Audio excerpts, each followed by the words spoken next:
Magandang araw mga bata! Welcome sa ating klase, ang ating Kindergarten Class Quarter 2, Week 1 with Teacher G.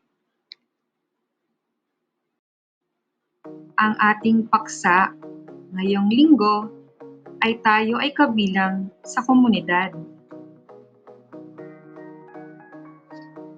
Quarter 2, Week 1, Unang Araw. Tanong: saan ka nakatira? Ano ang pangalan ng iyong barangay? Ito ba ay nasa lungsod o lalawigan?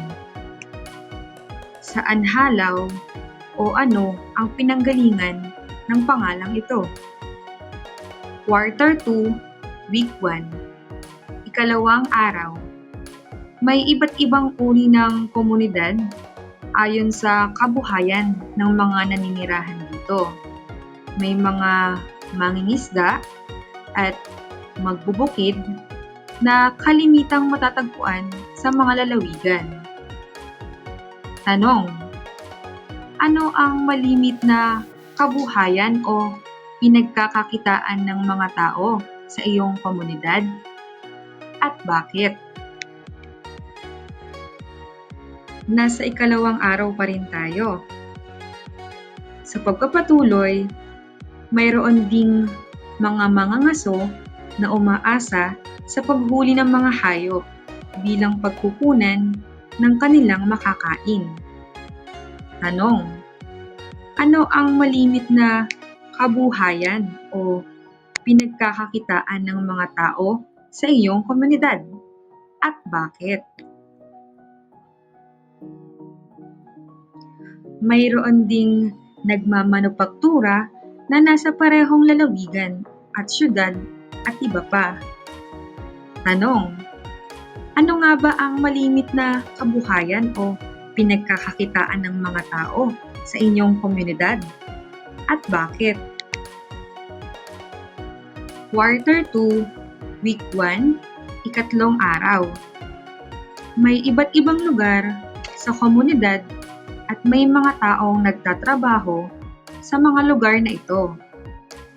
Ang mga tao sa komunidad ay nagtutulungan. Bawat tao sa komunidad ay may maitutulong sa kapwa. Tanong: ano ang kabuhayan o pinagkakakitaan ng mga tao sa inyong komunidad? Sa paanong paraan ang mga ito nakakatulong sa komunidad? Quarter 2, Week 1, Ika-4 na Araw. Ang komunidad na kinabibilangan ko ay komunidad ng mga...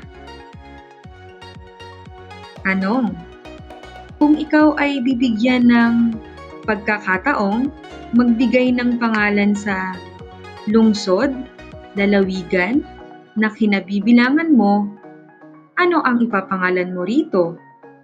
At bakit?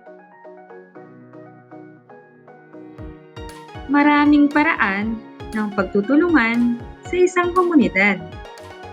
Kalimitan, ang pagtulong ang naibibigay ng isang tao sa kanyang kapwa ay may kaugnayan sa kanyang trabaho o pinagkakakitaan. Tanong: ano ang malimit na trabaho o pinagkakakitaan sa inyong komunidad? Paglaki mo, gusto mo bang gayahin ang pinagkakaabalahan ng mga tao sa iyong komunidad? At bakit? Gawain: banggitin ang pangalan ng ilan sa tumutulong sa ating komunidad. Narito ang mga larawan at meron pang sumusunod. Maaari mo itong sagutan at banggitin.